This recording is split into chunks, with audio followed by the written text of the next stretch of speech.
di saat lo down itu apa aja yang lo pikirin tuh?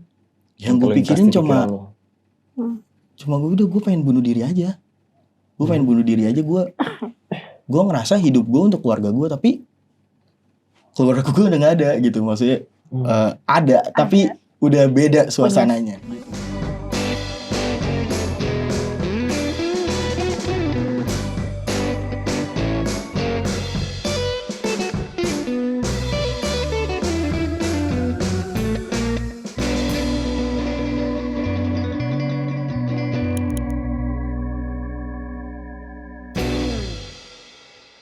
Halo semuanya, balik lagi ke Nadir Podcast. Gue Rira. Gue Moti. Buat sobat Nadir, pasti udah pada tahu nih podcast kita membahas tentang apa. Untuk yang tahu, apa? Oke, jadi kita akan mendengar momen lost point, kesepian, dan cara mereka untuk melewati rasa atau fase tersebut. Oke, Mot, hari ini kita sudah kedatangan bintang tamu yang keren banget nih. seorang penyanyi. Betul, anak musik. Anak musik banget ya. Langsung aja kita sambut kali ya. Langsung, oke. Coba dia.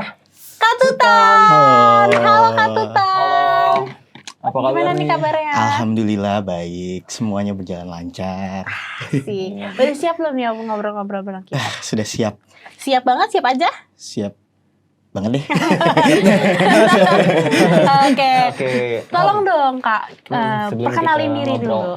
Oke, kenalkan nama gue Tutan. Biasa dipanggil Tutan juga. Kalau dipanggil nengok sih biasanya ya. Oh, Tutan.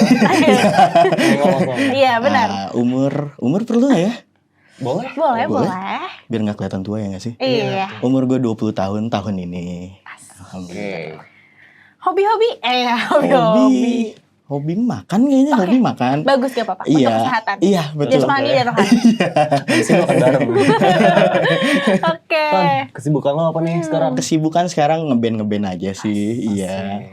Band apa tuh? Jadi gue sekarang tuh lagi berjalan, ada 3 project. Wow. Iya. Apa aja tuh? Yang pertama project gue, solo gue. Itu sih kayak yang melo-melo, nangis-nangis cengeng gitu sih ya. Gitu ya. Yang kedua ada project-project galau tapi gak cengeng-cengeng banget gitu. Galau tapi keras. Ya. Nah yang ketiga tuh yang keras banget gitu. Bisa dibilang lah keras banget gitu. Jadi dari low, mid, high. Ya betul. Gak apa-apa. Iya. Jadi bagus ya, ada Iya. tangganya. Seperti tangga kesuksesan. Selain di luar itu ada aktivitas lain gak Kak? Gue kuliah sih. Kuliah di mana tuh? Di mana? Di IKJ, Institut Kesenian Jakarta. Jurusan? Wow. Seni musik. Iya. Jadi bilang anak musik. Iya makanya kayak kita kedatangan Musik banget. gitu. Kalau boleh tahu alasan tertarik pada dunia musik itu gimana awalnya? Kalau tertarik dari dunia musik itu waktu gue umur 4 tahun, Iya. gue tuh bisa dibilang cukup pecicilan gitu, nggak bisa diem gitu. Hiperaktif lah bahasanya hiperaktif. Terus akhirnya bokap dan nyokap gue itu ngelesin drum sama gue taekwondo itu. Nah drumnya itu berjalan sampai gue umur 13 tahun lah kalau nggak salah. Oh lama ya? Iya, dari gue belajar drum sampai 13 tahun, gue udah mulai bosen lah main drum tuh kan. Jadi pikiran gue tuh kayak gue main drum tuh gak bisa nyambil nyanyi gitu. Jadi gue belajar gitar lah di situ. Dan belajar gitar, baru gue dalemin vokalnya. Oke. Keren ya. Kalau di Bener-bener project bertahap. yang lagi lo kerjain ini, lo sebagai apa? Dari 3 itu sih gue penyanyi semua ya, Wah. kebetulan. Iya. Oke. Tapi cara nyanyinya doang beda-beda. Beda-beda. Iya. Nah, kan podcast kita membahas tentang kesepian sama lost point. Iya. Kan? Kita mau nanya dulu nih, kalau definisi kesepian menurut lo tuh apa Tan? Kalau kesepian menurut gue itu dimana lu ngerasa di satu ruangan yang gak ada siapa-siapa. Kayak contohnya gue balik nongkrong mungkin. Gue balik nongkrong, gue hai sama teman-teman gue. Terus gue pulang di rumah gue dan di kamar gue itu gelap, gak ada siapa-siapa. Itu gue ngerasa kesepian. Kosong ya rasanya? Iya, rasa kosong banget. Berarti pada saat kakak di rumah, kakak merasa kosong. Iya. Emang di rumah gak ada orang tua? Kebetulan sekarang gue di rumah bertiga. Gue, nyokap gue, sama abang gue. Bokap? Bukan? Jadi bokap sama nyokap gue pisah di umur gue mau naik ke 17 tahun. Itu. Gimana tuh ceritanya? Jadi awalnya Ya. gue SMA gue itu notabene asrama. Asrama dan itu jurusannya musik. Gitu. Dan di hari Kamis gue inget banget.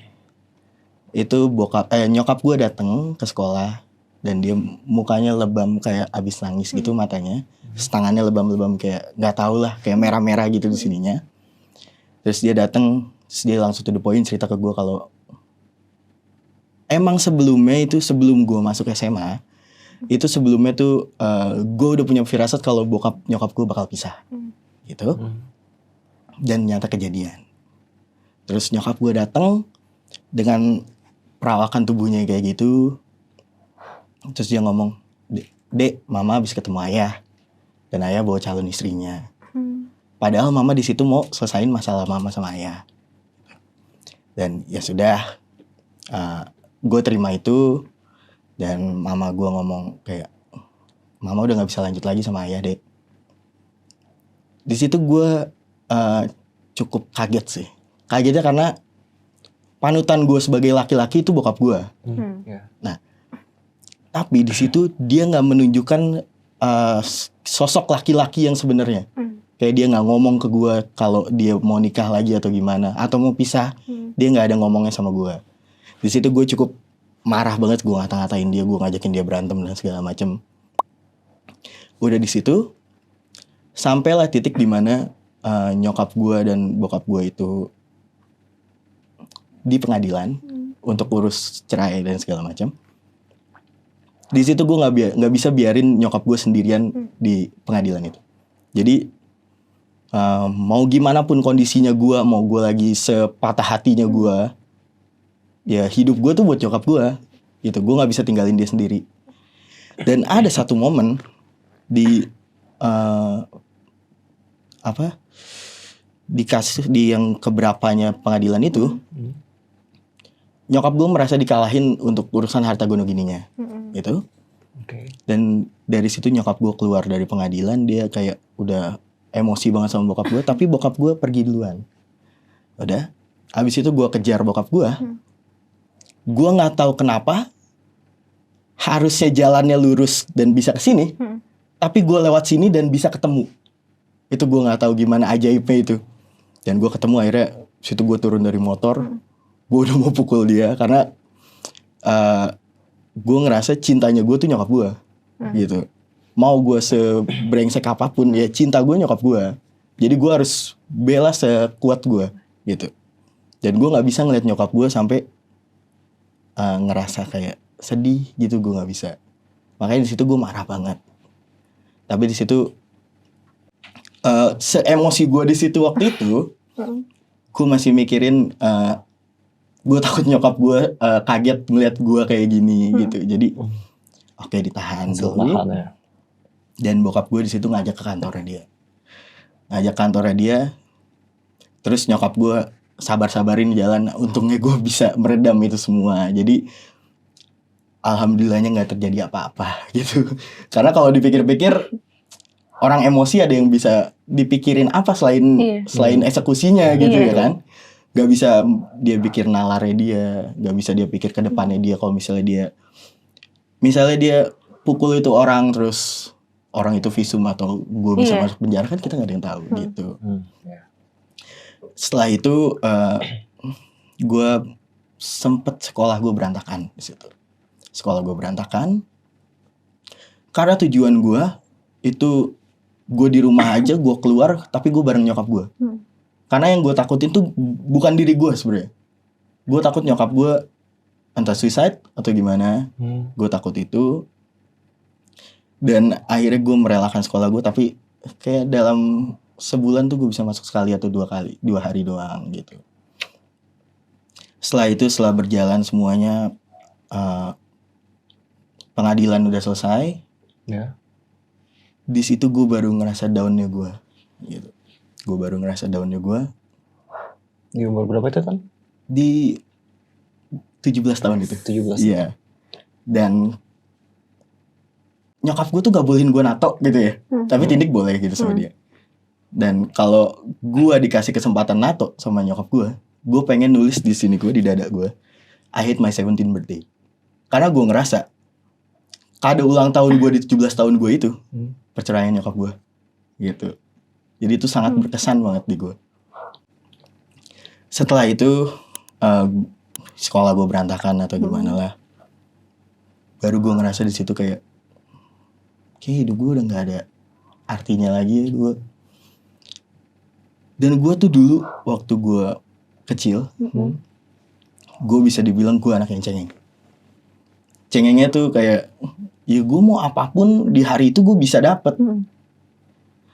Dan sekarang berubahnya tuh, ya gue mau apapun gue harus cari sendiri.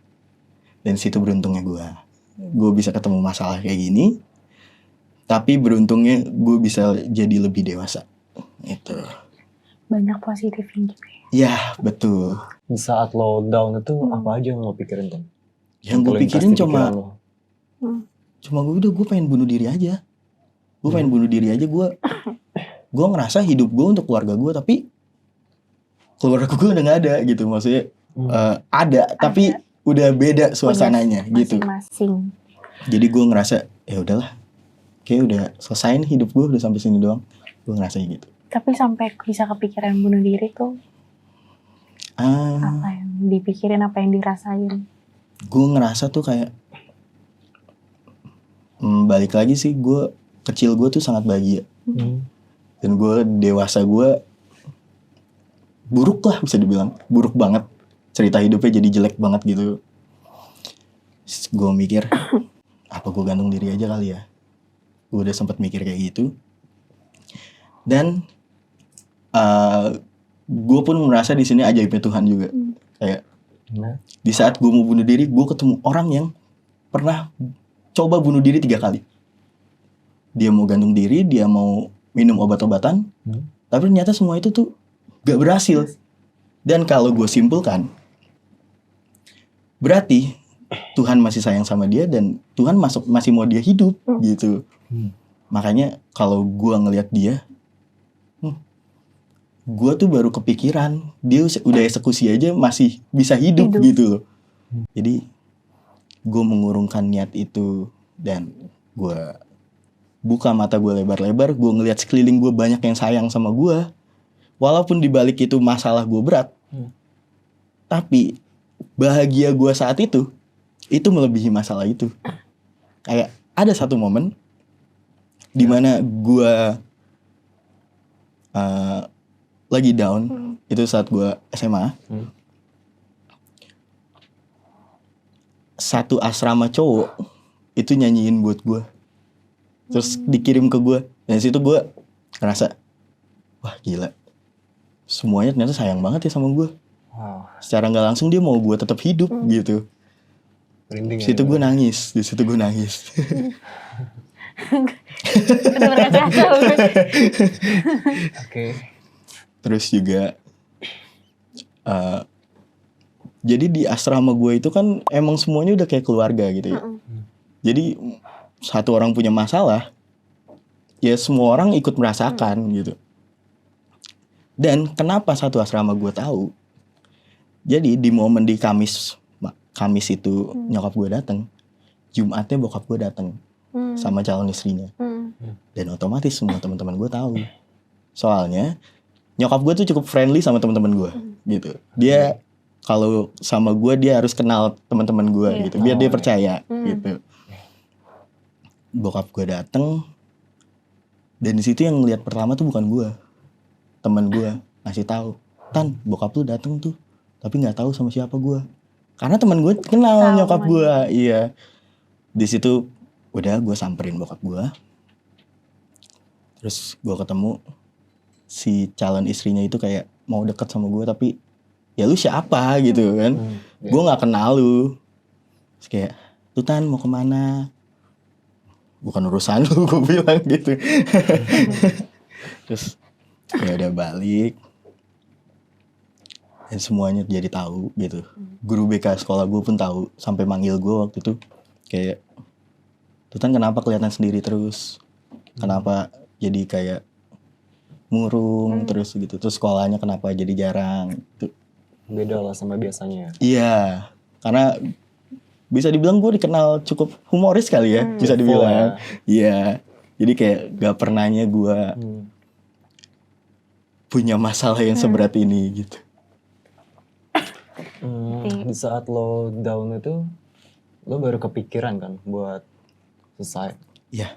Itu apa yang membuat lo nggak langsung ngelakuin hal itu di saat itu? Karena tujuan hidup gue yang sekarang dan yang kemarin itu kan untuk keluarga gue. Dan yang pergi itu kan bokap gue. Nyokap gue sama abang gue itu masih ada. Jadi gue mengurungkan niat itu karena hidup gue sekarang gue tujuankan buat nyokap gue. Dan kalau gue jadi suicide waktu itu, tujuan hidup nyokap gue itu anak-anaknya. Iya. Kalau anaknya satu hilang, ke atas duluan, nyokap gue gimana kan?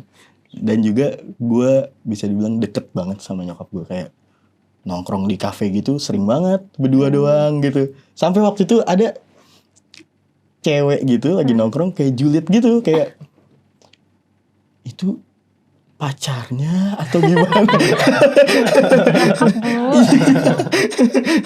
Soalnya kayak gandengan gitu sama gue gitu, dikiranya pacar gitu. Pacaran sama tante-tante. Enggak dong. Sama mama. Iya, sama mama.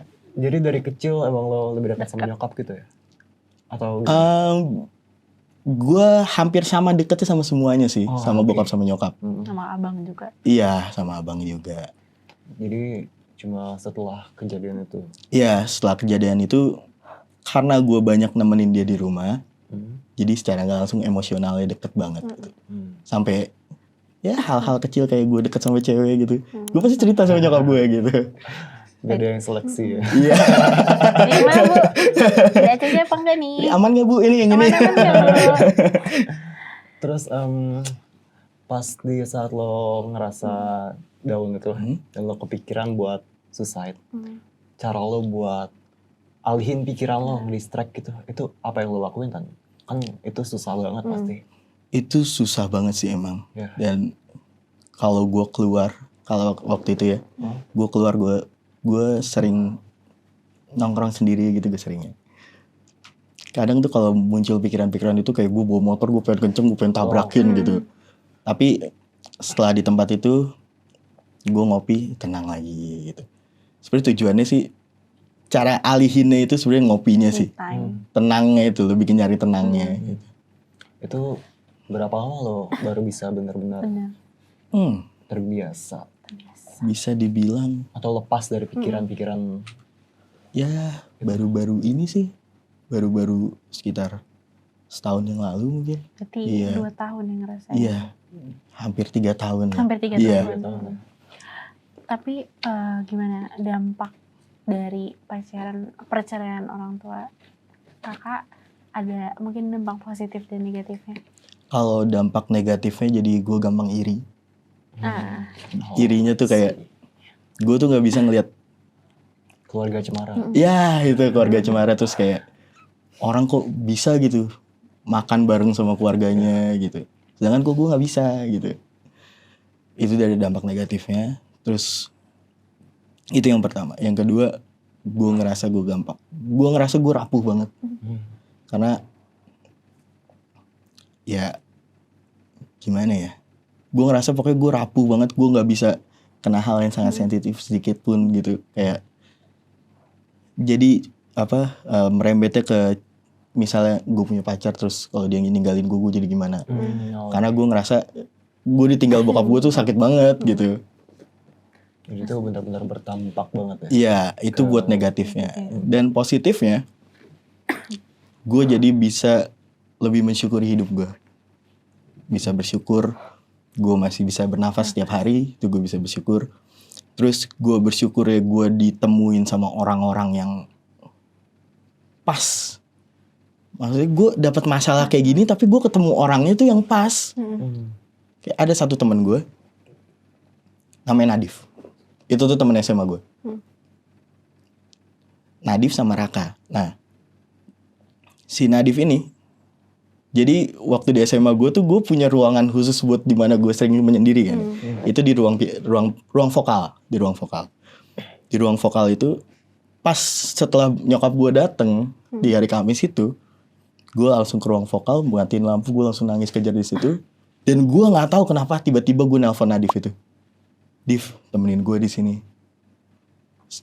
Dia nggak pakai banyak basi langsung datang. Kayak walaupun dia cuma diem doang, tapi gue ngerasa gue ditemenin gitu. Jadi kayak ya gue bersyukur gue ketemu dia.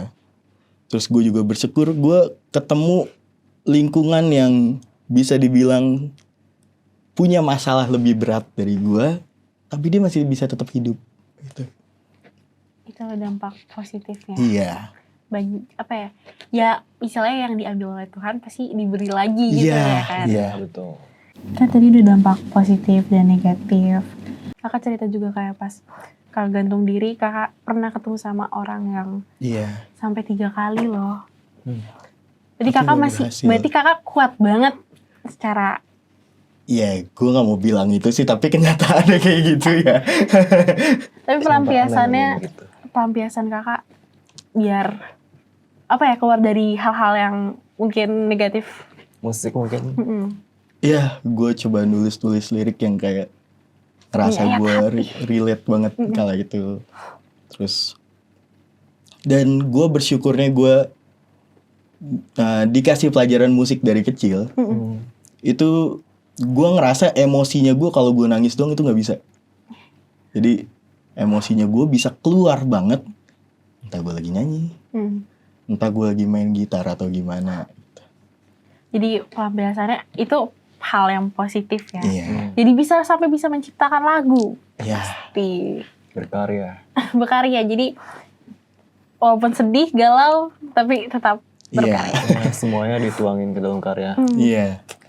Oke Kak, jadi alasan Kakak masih bisa bertahan sampai sekarang ya apa? Nyokap gue.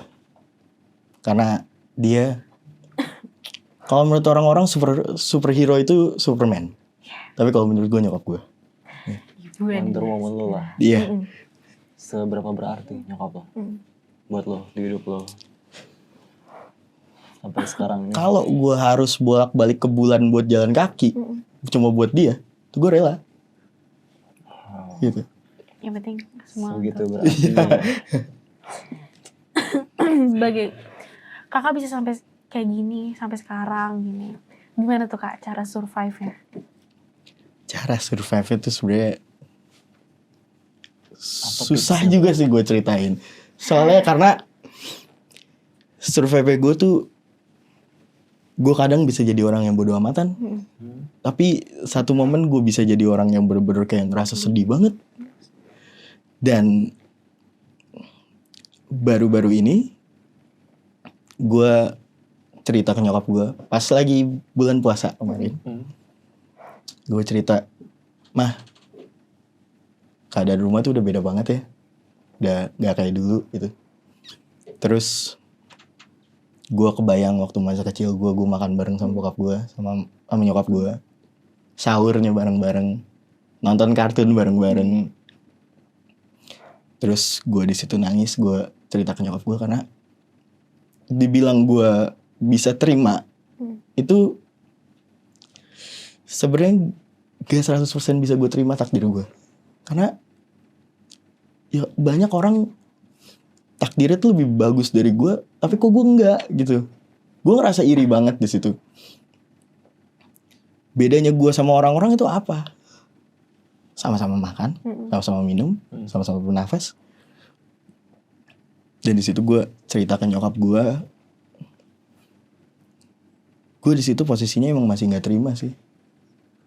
Dan nyokap gue di situ, itu gue kondisinya, gue lagi bawa mobil, nyokap gue di samping gue sambil dengerin lagu. Itu kondisinya sore-sore, hujan. Terus tiba-tiba kesetel lagunya Radiohead No Surprise. Makin kejar dong gue. Terus gue nangis. Nyokap gue biarin gue nangis. Dan situ abis itu udah terlalu lama gue nangis. Nyokap gue nyuruh gue stop. Karena Kalau nyokap gue biarin gue buat terus-terusan di situ, di kondisi itu, ya lu nggak bakal bisa maju. Itu analoginya tuh kayak ini yang dibilang nyokap gue ke gue. Kalau adik di pinggir jurang, terus mama diemin, kalau kamu jatuh mati, siapa yang sedih? Mama. Tapi kalau mama tarik kamu, walaupun kamunya ngerasa marah atau gimana, tapi itu jadi lebih baik buat kamu. Dan situ gue sadar dan gue juga udah cukup dewasa. Gue nggak bisa jadi laki-laki yang rapuh, gak boleh jadi laki-laki yang rapuh. Karena nyokap gue juga bilang, ntar tuanya mama tuh bergantungnya sama kamu.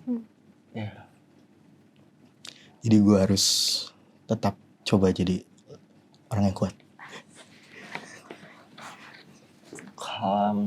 Gue sampai bingung mau apa lo. Apa sekarang lo udah bisa berdamai sama diri sendiri, juga masa lalu lo? Apa udah bisa lo terima semua itu? Kalau dibilang bisa tuh belum, tapi gue terus coba. Belajar untuk melepaskan.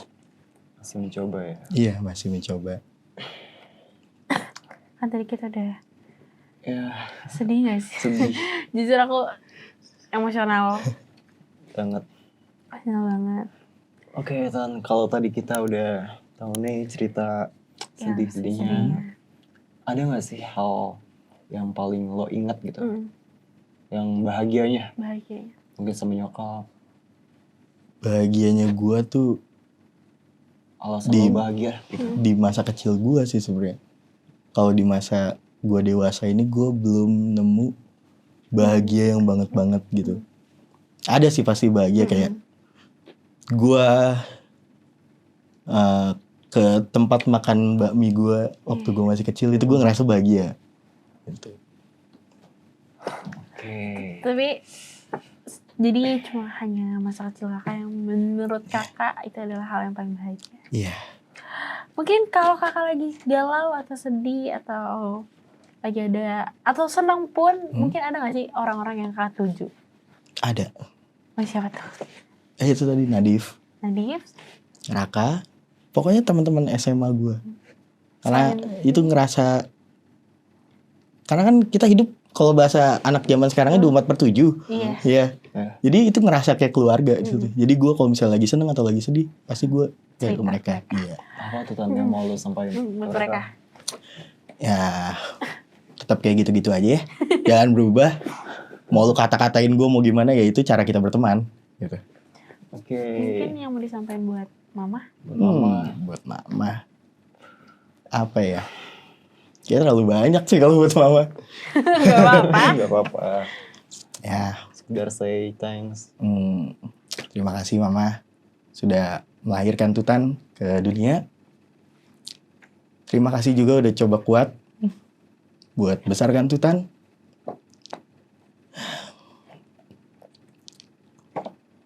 Dan terima kasih juga sudah mendidik Tutan. Mencoba mendidik Tutan jadi anak yang baik-baik. Walaupun hasilnya kayak gini. Dan sehat-sehat ya, Mah. Karena tujuan hidup adik itu mama. Jadi sehat-sehat ya, Mah. Thank you.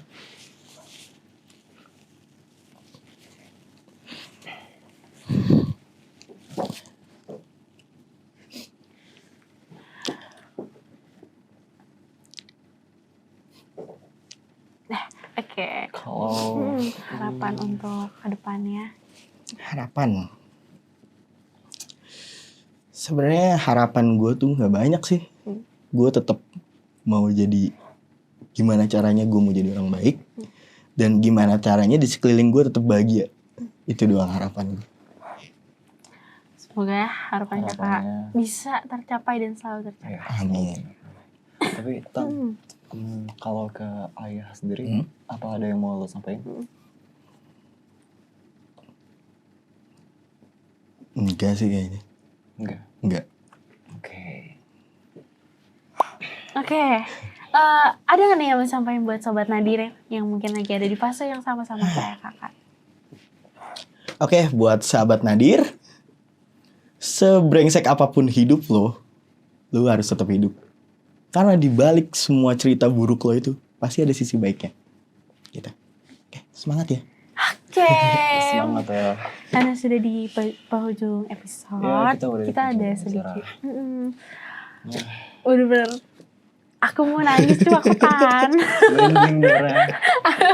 Aku tahan dulu. Keren banget sih.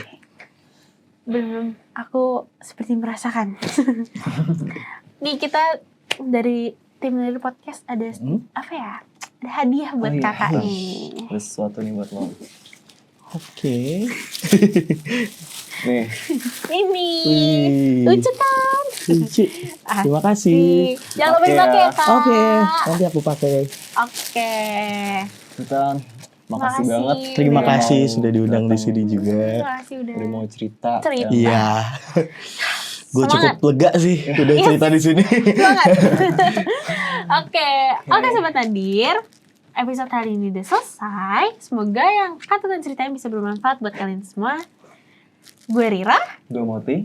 Jangan lupa buat like, comment, share, subscribe, dan juga apa, Ra? Nyalain lonceng biar gak ketinggalan episode selanjutnya. Ya. See you. next episode.